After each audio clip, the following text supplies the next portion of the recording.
Good morning बच्चों। The shehnai of उस्ताद बिस्मिल्लाह खान पढ़ रहे थे।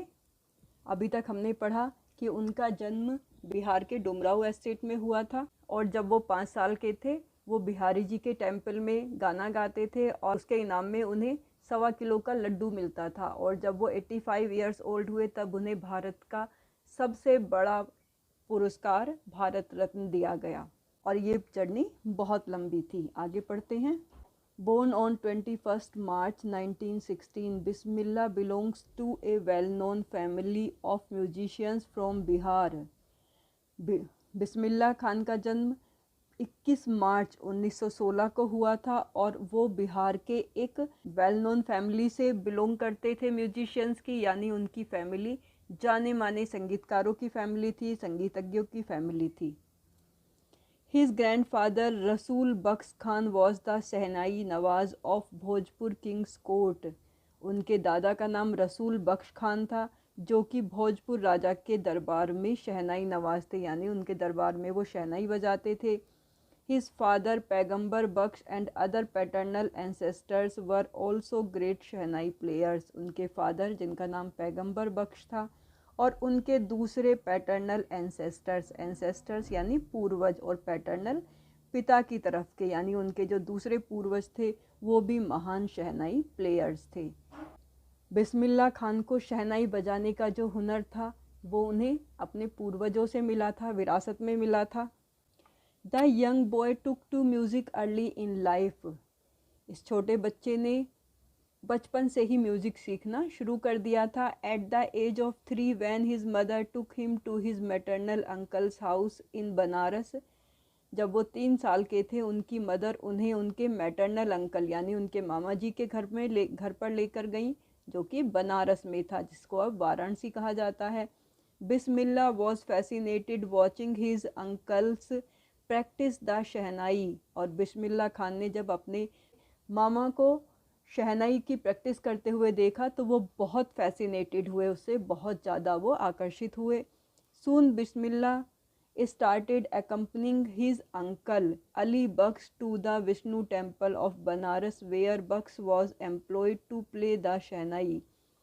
जल्दी ही बिस्मिल्लाह भी अपने मामा अली बख्श के साथ विष्णु टेम्पल जाने लगे बनारस के, जहाँ पर शहनाई बजाने के लिए उन्हें रखा गया था, यानी वो रेगुलरली मंदिर में शहनाई बजाते थे। Ali Bakhsh would play the shehnai and Bismillah would sit captivated for hours on and.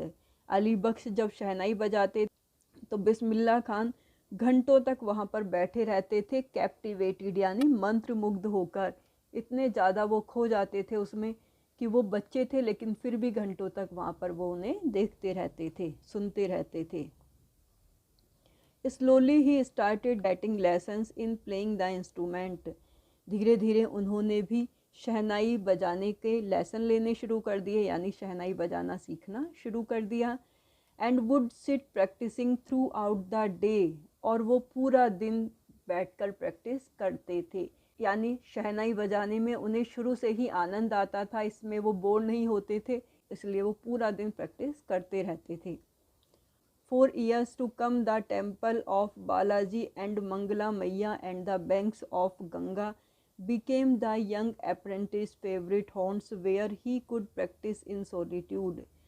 सालों तक, आने वाले कई सालों तक बालाजी और मंगला मैया का मंदिर और गंगा का किनारा इस यंग अप्रेंटिस कहते हैं जो कोई किसी चीज़ के को सीख रहा हो, तो यहाँ बिस्मिल्लाह खान यंग अप्रेंटिस कहा गया है क्योंकि वो अभी शहनाई बजाना सीख रहे थे। तो उनके लिए उनका फेवरेट जगह जो थी वो बालाजी का टेम्पल, मंगला मैया का टेम्पल और गंगा का किनारा था। ये उनके फेवरेट जगह थे जहाँ पर वो सॉलिट्यूड में यानी अकेले बैठे घंटों प्रैक्टिस करते रहते थे। The flowing waters of the Ganga inspired him to improvise and invent ragas that were earlier considered to be beyond the range of the शहनाई। गंगा के बहते हुए पानी से उन्हें इंस्पिरेशन मिलती थी, यानी प्रेरणा मिलती थी कि वो भी अपनी शहनाई वादन को इम्प्रूव कर सके। इम्प्रोवाइज़ करना यानी उसमें सुधार करना और नए नए राग को इन्वेंट कर सके शहनाई पर, जो कि उनसे पहले ये माना जाता था कि जो राग हैं ये बाकी इंस्ट्रूमेंट के लिए हैं, ये शहनाई की रेंज के परे हैं, यानी शहनाई पर कोई भी राग प्ले नहीं किया जा सकता। लेकिन बिस्मिल्लाह खान ने इसे गलत सिद्ध कर दिया, उन्होंने शहनाई पर भी राग को इन्वेंट किया था।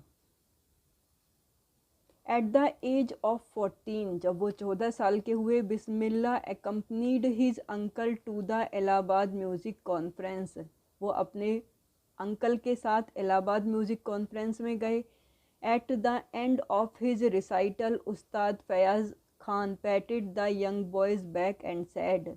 जब उनका रिसाइटल यानी उन्होंने अपनी शहनाई प्ले की, उसके बाद उस्ताद फयाज़ खान ने उनकी कमर थपथपाई और कहा, work hard and you shall make it.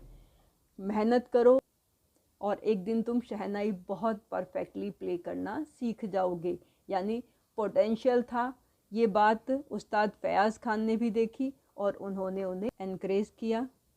With the opening of the All India Radio in Lucknow in 1938 came Bismillah's big break. जब 1938 में लखनऊ में ऑल इंडिया रेडियो की शुरुआत हुई तो बिस्मिल्लाह को एक बड़ा ब्रेक मिला, यानी वहाँ पर उन्हें अपनी शहनाई बजाने के लिए ऑफ़र मिला। He soon became an often heard shehnai player on radio, और उसके बाद उनका प्रोग्राम रोज़ाना रेडियो पर आने लगा। ऑफन हर्ड यानी कि उन्हें बार बार सुना जाता था रेडियो पर। और बार बार कोई प्रोग्राम कब आता है? जब वो जनता द्वारा पसंद किया जाता है, यानी उनके शहनाई वादन को लोग पसंद कर रहे थे, इसलिए रेडियो पर बार बार उनका प्रोग्राम आता था। When India gained independence on 15th August 1947, Bismillah Khan became the first Indian to greet the nation with his शहनाई। जब 15 अगस्त 1947 को भारत को आज़ादी मिली, बिस्मिल्लाह खान पहले इंडियन बने जिन्होंने अपनी शहनाई से पूरे देश का अभिनंदन किया, यानी कि देश को आज़ादी की शुभकामनाएं दी थी उन्होंने शहनाई बजाकर। He poured his heart out into Rag Kafi from the Red Fort to an audience which included Pandit Jawaharlal Nehru, who later gave his famous Tryst with Destiny speech। उन्होंने उस समय राग काफ़ी गाया था और उसमें अपना पूरा हार्ट पोर कर दिया था, यानी पूरे दिल से उन्होंने वो राग गाया था उस ऑडियंस के लिए। और ये सेरेमनी रेड फोर्ट पर मनाई जा रही, यानी 15 अगस्त 1947 को लाल किले पर एक समारोह हुआ था जिसमें कि पूरे देश को शुभकामनाएं दी गई थी, और उनमें बिस्मिल्लाह खान पहले भारतीय थे जिन्होंने शहनाई बजाकर, क्योंकि शहनाई को शुभ अवसरों पर बजाया जाता है और भारत के लिए इससे शुभ अवसर नहीं हो सकता था, इसलिए सबसे पहले बिस्मिल्लाह खान ने शहनाई बजाकर देश का अभिनंदन किया था। और उनके सामने जो ऑडियंस बैठी हुई थी उसमें पंडित जवाहरलाल नेहरू भी थे, जिन्होंने बाद में अपनी फेमस स्पीच दी थी, tryst with destiny. Bismillah Khan has given many memorable performances both in India and abroad. Bismillah Khan ने बहुत सारी मेमोरेबल परफॉर्मेंस दी थी, यानी ऐसी परफॉर्मेंस दी थी जिन्हें कि हमेशा के याद रखा जाता है। उन्होंने भारत में और विदेश दोनों जगह अपनी मेमोरेबल परफॉर्मेंस दी थी, यानी उनकी परफॉर्मेंस को आज भी याद किया जाता है। His first trip abroad was to Afghanistan, where King Jahir Shah was so taken in by the maestro that he gifted him priceless Persian carpets and other souvenirs। जब वो पहली बार किसी विदेशी ट्रिप पर गए तो वो अफ़गानिस्तान गए थे, जहाँ पर किंग जहीर शाह इतने ज़्यादा टेकन इन हो गए थे, यानी आश्चर्यचकित हो गए थे, प्रभावित हो गए थे उस्ताद बिस्मिल्लाह खान, जिन्हें कि माइस्ट्रो कहा जाता था, उस गुरु कहा जाता था, कि उन्होंने उन्हें बहुत सारे गिफ्ट दिए जिसमें कि प्राइसलेस यानी अमूल्य पर्शियन कारपेट्स थे। कारपेट्स यानी कालीन, जो कि पर्सिया के सबसे ज़्यादा फेमस होते हैं, सबसे अच्छी क्वालिटी के होते हैं। और दूसरे सोवेनिर्स दी थे। सोवेनिर्स का मतलब होता है जो चीज़ें स्मृति चिन्ह के रूप में दी जाती हैं, यानी जो हमेशा याद रखी जाती हैं। Things given in memory of a place, person और इवेंट। जो चीज़ें किसी जगह की, व्यक्ति की या इवेंट की मेमोरी में दी जाती हैं उन्हें सोवेनिर्स कहा जाता है। तो किंग जहीर शाह ने उन्हें बहुत सारी सोवेनिर्स यानी यादगार चीज़ें दी थी। The king of Afghanistan was not only one to be fascinated with Bismillah's music. Afghanistan के किंग अकेले नहीं थे जो बिस्मिल्लाह के म्यूज़िक से आकर्षित हो गए थे। Film director Vijay Bhatt was so impressed after hearing Bismillah's play at a festival that he named a film after the instrument called Goonj Uthi Shehnai. Film director Vijay Bhatt भी उनसे इतने प्रभावित हुए थे जब उन्होंने एक फेस्टिवल में बिस्मिल्लाह को शहनाई प्ले करते हुए सुना कि उन्होंने अपनी एक फिल्म का नाम ही रखा था गूंज उठी शहनाई, यानी उस इंस्ट्रूमेंट के ऊपर उन्होंने अपनी फिल्म का नाम रख दिया जो बिस्मिल्लाह खान ने बजाई थी। The film was a hit, ये फिल्म हिट रही। And one of Bismillah Khan's compositions दिल का खिलौना हाय टूट गया, और इस फिल्म में बिस्मिल्लाह खान का लिखा हुआ एक गाना भी था, दिल का खिलौना हाय टूट गया।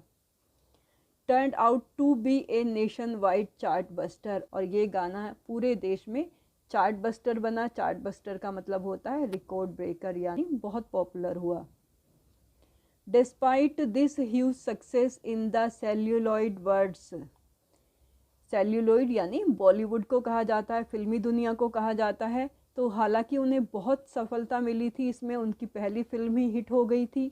बिस्मिल्लाह Khan's ventures in film music were limited to 2, लेकिन बिस्मिल्लाह खान का जो वेंचर था, जो प्रोजेक्ट था, वो सिर्फ 2 फिल्मों तक ही सीमित रहा। विजय भट्ट्स गूंज उठी शहनाई एंड विक्रम श्रीनिवास कन्नड़ा वेंचर सनाधि अपन्ना, 2 फिल्में आई। गूंज उठी शहनाई जो कि विजय भट्ट की थी, और विक्रम श्रीनिवास जो कि एक कन्नड़ डायरेक्टर हैं, उनकी फिल्म थी सनाधि अपन्ना।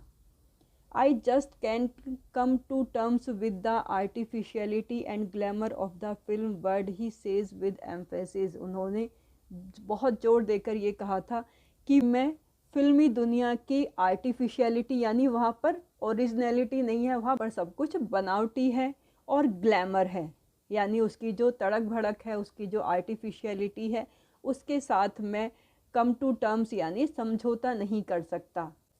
इसका मतलब है उन्हें फिल्मी दुनिया में काम करना पसंद नहीं आया, क्योंकि वहाँ पर बहुत ज़्यादा ग्लैमर था, बहुत ज़्यादा तड़क भड़क थी, और वहाँ पर बहुत ज़्यादा आर्टिफिशियलिटी थी। बच्चों आज यहीं तक, इसके बाद कल करेंगे।